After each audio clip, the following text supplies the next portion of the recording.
जी हाँ, खेसारी लाल यादव का जो फरिश्ता मूवी है इतना तहलका मचा के रखा है। पिछले 2 हफ्ते से लगा हुआ है और अभी तक सिनेमाघर में टिका हुआ है। ताबड़तोड़ कमाई कर रहा है पूरी की पूरी। अबे हरामखोर, अगर भोजपुरी इंडस्ट्री में तुम्हारे वजह से अच्छी फिल्में नहीं बनेंगी तो तुम देखोगे क्या भी। एक बार फिर से खेसारी लाल यादव ने ये साबित कर दिया, अगर भोजपुरी इंडस्ट्री में कोई हीरो है, कोई ट्रेंडिंग स्टार है, कोई हिट मशीन है तो वो सिर्फ और सिर्फ खेसारी लाल यादव। अच्छा, जी हाँ, खेसारी लाल यादव का जो फरिश्ता मूवी है इतना तहलका मचा के रखा है। पिछले 2 हफ्ते से लगा हुआ है और अभी तक सिनेमाघर में टिका हुआ है। ताबड़तोड़ कमाई कर रहा है। ठीक है। जी हाँ दोस्तों, ताबड़तोड़ कितना कमाया है आज ये भी आप लोग को बताएंगे। वो फिल्म कितना कमाया है और वो फिल्म का जो नेगेटिव रिव्यू दे रहे हैं उसके बारे में भी बताएंगे। और तो और जो खेसारी लाल यादव के जो यूट्यूबर है महेश पांडे, ये क्या बोला है उस फिल्म के बारे में ये भी आप लोग को बताएंगे। उस फिल्म का सपोर्ट में है ये या विरोध में है, समझ गया। दोस्तों कोई भी फिल्म बड़ा कब बनता है? जब उसका प्रचार प्रसार ज़्यादा हो, जब उसके बारे में लोग ज़्यादा बात करें, तब ना वो फिल्म बड़ा बनता है। लेकिन ये जो महेश पांडे है, खेसारी लाल यादव का यूट्यूबर, ये जो भी प्रचार प्रसार कर रहा है उस फिल्म का, उसको आके गाली देता है। अबे हरामखोर, अगर भोजपुरी इंडस्ट्री में तुम्हारे वजह से अच्छी फिल्में नहीं बनेंगी तो तुम देखोगे क्या भी।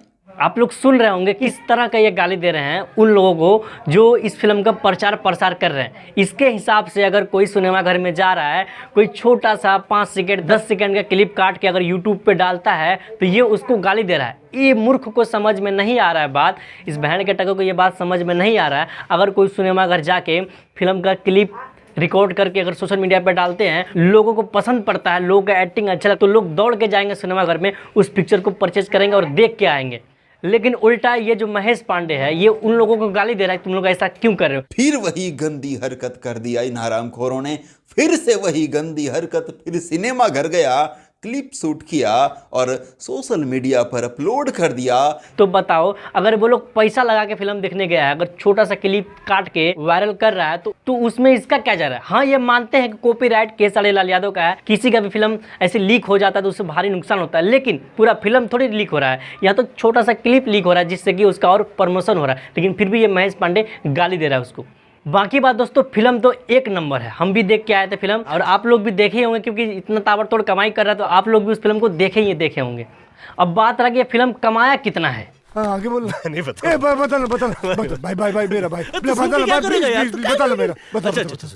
सब तो कहता है फिल्म हिट हो गया, ब्लॉकबस्टर हो गया, फिल्म कमाया कितना है। जब तक कोई भी फिल्म का कमाई सामने नहीं आता तब तक ये डिसाइड नहीं हो पाता है कि फिल्म कितना बड़ा हिट हुआ है, कितना बड़ा ब्लॉकबस्टर हुआ है। बात तो सही है। तो इस फिल्म का कमाई का अंदाज़ा लगाना मतलब ये होता है मूर्खता। क्योंकि आप लोग को पता होगा कि भोजपुरी इंडस्ट्री में किसी भी फिल्म का बॉक्स ऑफिस कलेक्शन नहीं रिलीज होता है, नहीं पता लगता है कि फर्स्ट कलेक्शन कितना था, सेकंड कलेक्शन कितना था और परमानेंट कलेक्शन कितना है, किसी को भी पता नहीं लगता है भोजपुरी इंडस्ट्री का। तो उसी तरह इस फिल्म का भी नहीं पता लग रहा अब तक कि कितना बॉक्स ऑफिस कलेक्शन कमा लिया। जिस भी हॉल वाले से, सिनेमा घर वाले से पूछते हैं हम लोग तो यही पता लगता है कि हाँ ताबड़तोड़ कमाई कर रहा है, लेकिन बता कोई नहीं रहा कि कितना ये फिल्म कमा लिया है। बाकी जिस हिसाब से इस सिनेमा घर में भीड़ देखने को मिल रहा है, जिस हिसाब से लंबे टाइम से ये फिल्म चल रहा है, तो उम्मीद है कि कम से कम बजट के हिसाब से 2 गुना तो कमा ही लिया होगा ये फिल्म। बाकी आप लोग का क्या राय है कमेंट बॉक्स में जरूर बताइएगा और इस महेश पांडे को क्या कहना चाहिएगा वो भी कमेंट बॉक्स में जरूर बताइएगा। हो सके तो इस वीडियो को दूर दूर तक फैलाइए ताकि जन जन तक बात पहुंचे और आवाज़ पहुंचे। मिलते हैं फिर किसी ऐसे वीडियो, तब तक के लिए जय हिंद।